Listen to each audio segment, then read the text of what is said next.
हम हमेशा फ्यूचर की तैयारी करते हैं, तो इंस्टीट्यूट भी वो हो जो हमारा फ्यूचर ब्राइट करे। Spoken English study visa IELTS और PTE के लिए ज्वाइन करें। American institute of spoken English, India's #1 institute with over 500 branches. IELTS listening. You will hear a number of different recordings, and you will have to answer questions on what you hear.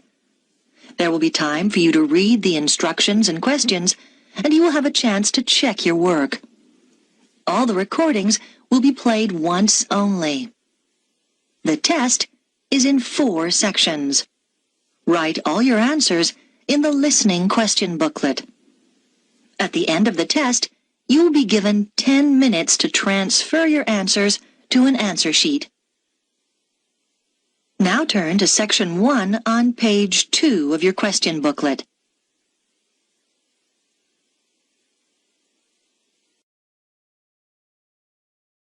Section 1.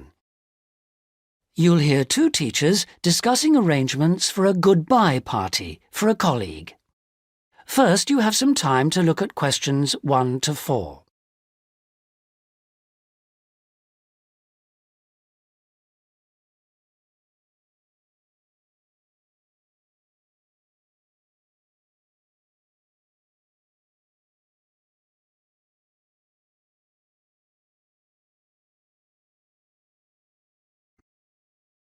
Listen carefully and answer questions 1 to 4.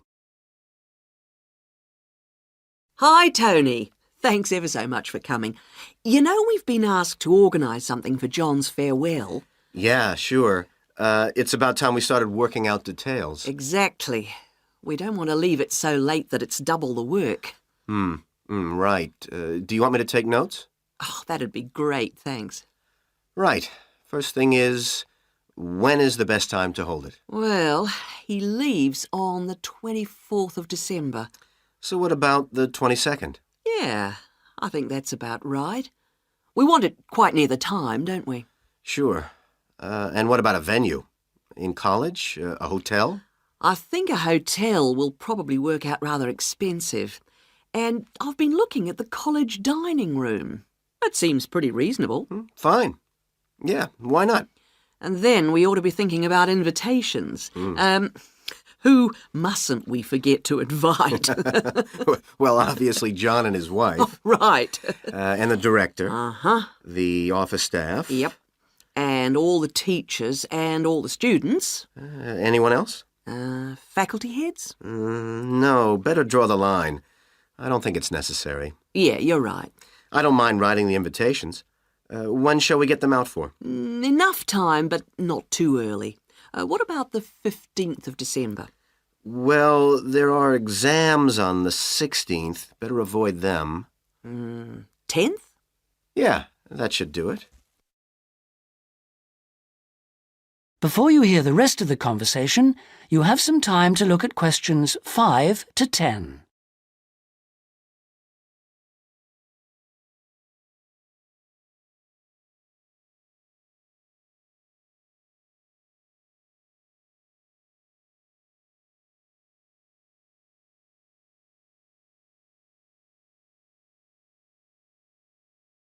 Now listen and answer questions 5 to 10. So, what does that leave? Oh, yes, a present. Would you mind doing that? No, not at all.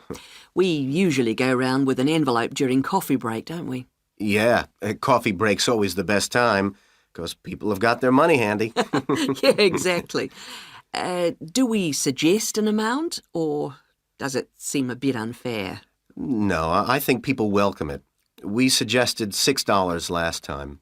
Is that okay? Yeah, plenty, I would have thought, which should leave us with about $90. Have you any ideas for presents? Well, I've been having a little think. I thought, he loves music. Yeah, and books. So I thought I'd check on prices for, perhaps CD players? Yeah, that's a good idea. And also I thought maybe, a set of dictionaries. I heard him say he needed a good one. The other thing he was saying last week was that his computer printer had broken. No. I'd be really frightened about getting the wrong type. Okay, yeah. The other thing is something for the home. Jill suggested a coffee maker. Oh, yeah. I'll certainly find out what they cost. Okay. Have you got all that down? Yes. Now, we need to think a little more about the money. I know we've got a set amount from the social fund. Right. What does that cover? It's meant to cover the cost of the room. Yeah. And a certain amount for food. And also drinks? Oh, yeah, certainly. But will it be enough? What we've done in the past is to ask guests to bring some snacks. Right. We don't ask them to bring more drinks because we figure that should come from the social fund. Okay. Anything else for the guests to bring? Well, some music, because there'll be a tape deck there in the room and we can have some dancing later on. Anything else? Well, it's just a thought, but a couple of years ago we had a really good party where we set up, some simple games. Yeah, great. Wasn't it based on photos from the students and teachers? That's right. So we should ask the guests to bring photos. Okay, I'll put it on the invitations. Now, the last thing is, who shall we ask to do the speech? Don't you think it might be nice to have one of the students? Well, then the student leader?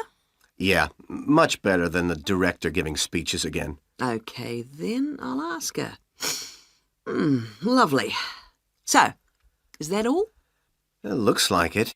Great. Oh, thanks ever so much. That is the end of section 1. You now have half a minute to check your answers.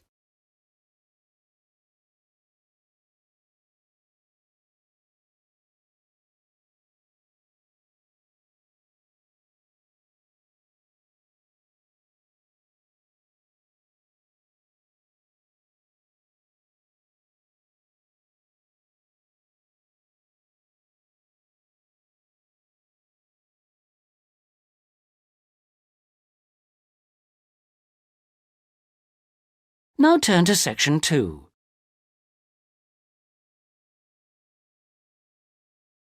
Section 2. You'll hear a pre-recorded message on the Travelite travel agency information line. First, you have some time to look at questions 11 to 15.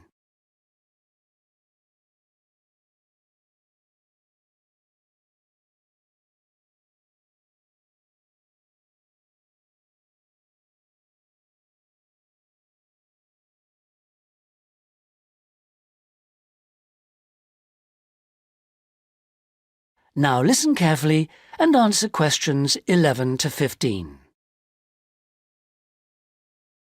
Thank you for calling the free Travelite travel agency information line. You will not be charged for this call. In order to deal with all calls effectively, we offer you a number of options. Please listen carefully and press your required number at the appropriate time or dial a new number. If you want to hear about special offers, please press 1. If you want to hear our latest price lists, please press 2. If you want to make a complaint, please press 3. If you want information about our new walking holidays, please press 4 now. Thank you for calling our Travelite Walking Holidays line. We have been offering a wide variety of walking holidays to suit all tastes for just 3 years, but already we have won 2 awards for excellence in this field. We offer guided walking tours to suit the discerning traveller in 12 different centres throughout the whole of Western Europe. We are planning to open our first centre outside this area in the coming year, so watch out for developments. But the pride of Travelite is the level of guidance and support we offer on our walks. All are planned in detail by our highly trained guides who all work in a variety of different Travelite locations, so we can guarantee standards. Each day we offer 3 separate walks catering for all skills and fitness levels. We also pride ourselves on our friendly service, particularly important for the increasing numbers of people who choose to holiday alone. Unlike almost all travel operators who happily charge large supplements for single rooms, we guarantee that no single client will pay more, even when only double rooms are available for them. And the day doesn't end with the return to base. After our dinner at communal tables designed to make all our guests feel part of a family atmosphere, entertainment is laid on nearly every night with tour leaders on hand to organise lectures, games, quizzes, and respond to any special request from guests. Before you hear the rest of the message, you have some time to look at questions 16 to 20.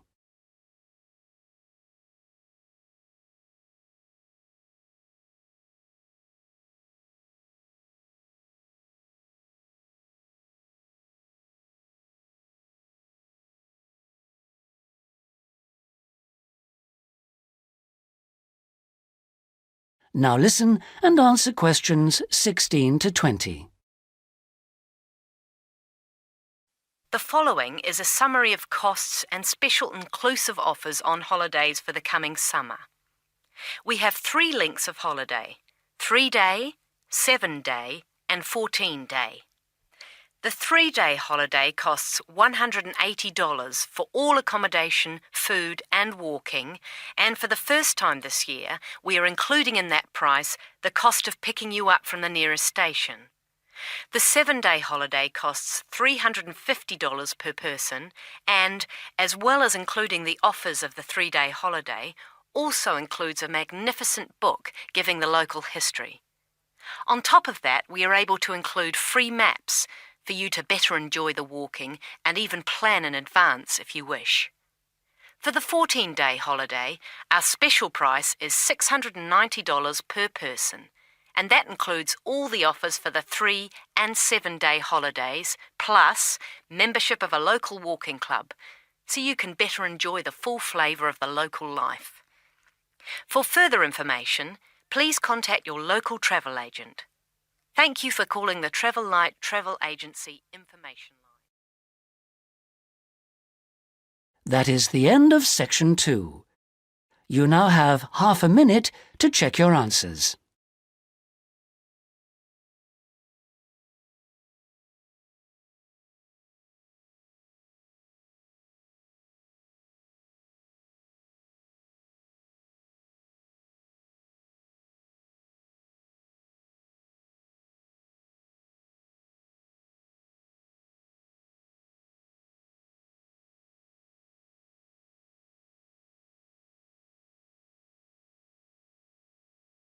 Now turn to section 3.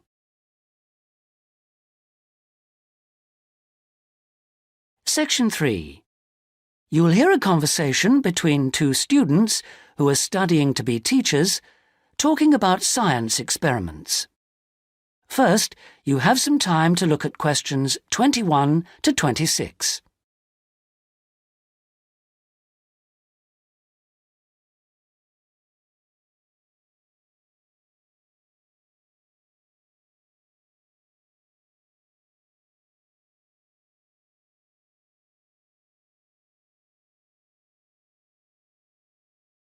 Now listen carefully and answer questions 21 to 26.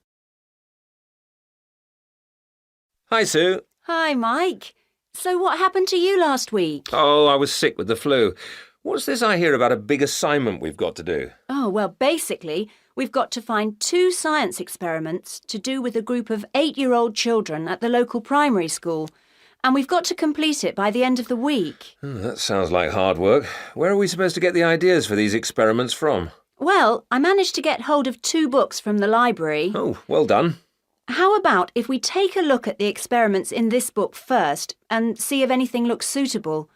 I can make notes as we go about equipment and the purpose of the experiments. OK, let's see. The first experiment is called Make Your Own Hovercraft, which sounds very ambitious. Mind you, you only need 20 balloons and a table. You don't need any special engines or anything like that. What do you do with it all? You blow up the balloons and you balance the table on them. Upside down, of course, and the kids get to ride around on it. You know, the other kids sort of push them around the room. The main purpose is to show how hovercrafts work and how things hover around on just a cushion of air. OK, that doesn't sound too bad.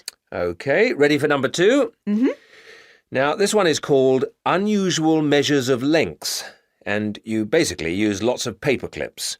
The kids go around the class measuring things, you know, how long the desk is and that sort of thing. And then they all compare their answers. And basically, because not all paper clips are the same length, they should come up with some strange answers. It's supposed to demonstrate the importance of having fixed units of measurement. Yeah, that's not bad. OK, now for number 3, you need rock salt or copper sulfate. Oh, I'm not sure about that. Well, just put down the rock salt then. Apart from that, you only need a jar of water. And basically you dissolve lots of salt into the water and watch the crystals form. So it basically teaches the kids about growing crystals. Yeah, I suppose it would be nice to grow something. Let's move on and have a look at number 4. OK, this one is called Spinning Colour Wheel. It looks like you get some cardboard and draw a circle on it, divide it into 6 equal segments and colour each one in using different colours, then you thread a piece of string through the middle. So we'd need some string as well.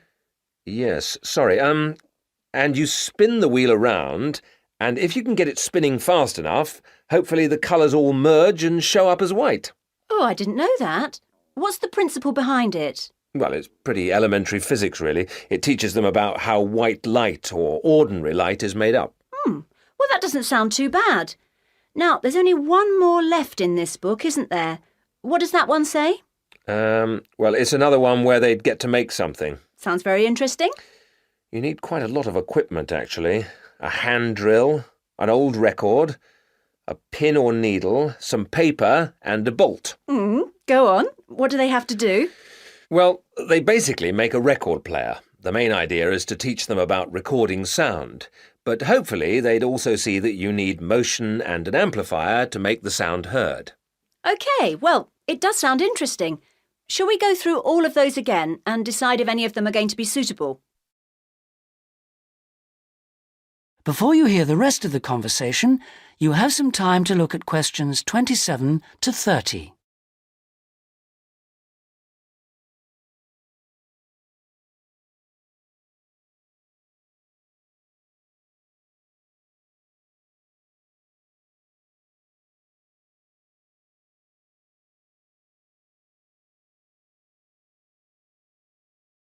Now listen and answer questions 27 to 30. Right. Number 1. I thought this one sounded nice. There'd be lots of activity, and it doesn't need too much in the way of equipment. Yes, that's true, but don't you think it's a bit risky to get a group of 8-year-olds pushing each other around a classroom like that? Well, someone could get hurt. No, I don't like the sound of that one at all. Maybe you're right. What about number 2, with the paper clips? It sounds tame enough. Yes, a bit too tame, if you ask me. I think it needs to be something a bit more active and interesting than that, don't you? Yes, I suppose you're right. We won't get a very good mark if the children don't actually enjoy the experiments. And I suppose we could turn them off science for good. Well, what about the next one, number 3? Now, I quite like the idea of this one. Yes, so do I.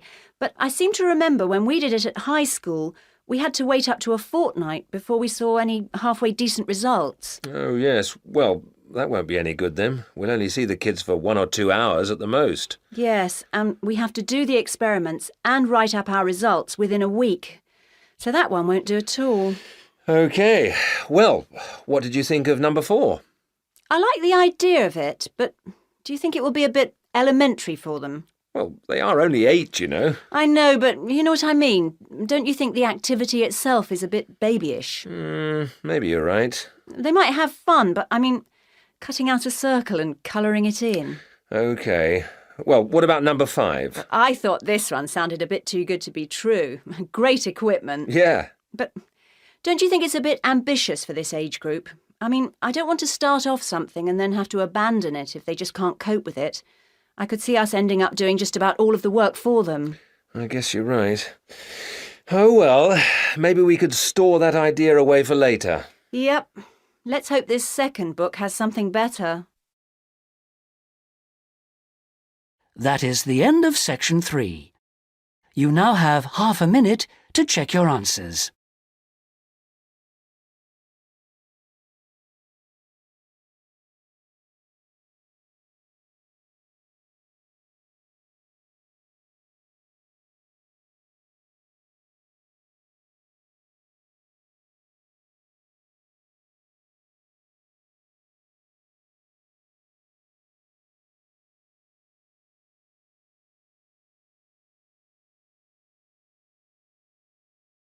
Now turn to section 4.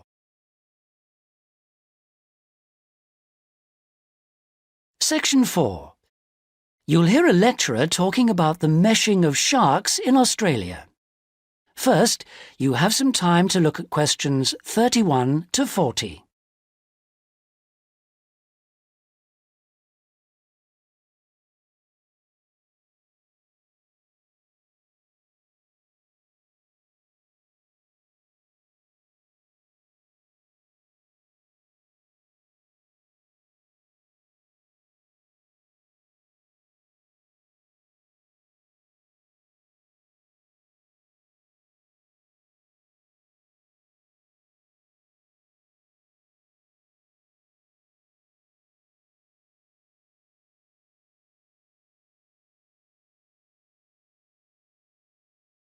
Now listen carefully and answer questions 31 to 40. Today we're going to look at one of my favourite fish, the shark. As you know, sharks have a reputation for being very dangerous creatures, capable of injuring or killing humans. And I'd like to talk about sharks in Australia. Sharks are rather large fish, often growing to over 10 metres, and the longest sharks caught in Australia have reached 16 metres. Sharks vary in weight with size and breed, of course, but the heaviest shark caught in Australia was a white pointer. That weighed 795 kilograms. Quite a size. Sharks have a different structure to most fish. Instead of a skeleton made of bone, they have a tough, elastic skeleton of cartilage. Unlike bone, this firm, pliable material is rather like your nose and allows the shark to bend easily as it swims. The shark's skin isn't covered with scales like other fish. Instead, the skin's covered with barbs, giving it a rough texture like sandpaper. As you know, sharks are very quick swimmers. This is made possible by their fins, one set at the side and another set underneath the body, and the tail also helps the shark move forward quickly. Unlike other fish, sharks have to keep swimming if they want to stay at a particular depth, and they rarely swim at the surface. Mostly they swim at the bottom of the ocean, scavenging and picking up food that's lying on the ocean floor. While most other animals, including fish, hunt their prey by means of their eyesight, sharks hunt essentially by smell. They have a very acute sense of smell and can sense the presence of food long before they can see it.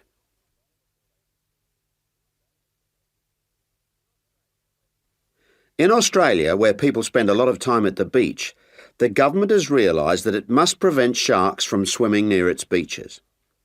As a result, they've introduced a beach netting program. Beach netting, or meshing, involves setting large nets parallel to the shore. This means that the nets on New South Wales beaches are set on one day and then lifted and taken out to sea on the next day. When shark netting first began in 1939, only the Sydney metropolitan beaches were meshed. These beaches were chosen because beaches near the city are usually the most crowded with swimmers. 10 years later, in 1949, systematic meshing was extended to include the beaches to the south of Sydney. As a result of the general success of the program in Sydney, Shark meshing was introduced to the state of Queensland around 1970.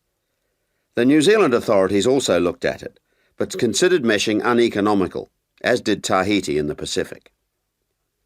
At around the same time, South Africa introduced meshing to some of its most popular swimming beaches. When meshing began, approximately 1,500 sharks were caught in the first year. However, this declined in the years that followed, and since that time the average annual catch has been only about 150 a year. The majority of sharks are caught during the warmest months, from November to February, when sharks are most active, and when both the air and the ocean are at their maximum temperature. Despite quite large catches, some people believe that shark meshing is not the best way to catch sharks. It's not that they think sharks are afraid of nets or because they eat holes in them, because neither of these is true. But meshing does appear to be less effective than some other methods, especially when there are big seas with high rolling waves and strong currents, and anything that lets the sand move.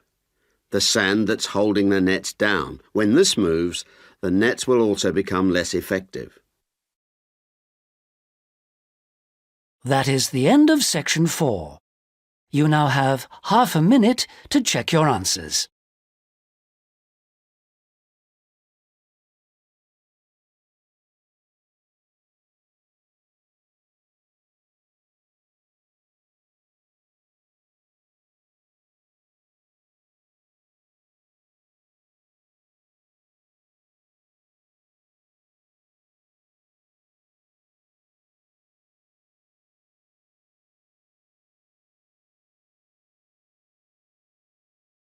That is the end of the listening test. In the IELTS test, you would now have 10 minutes to transfer your answers to the listening answer sheet.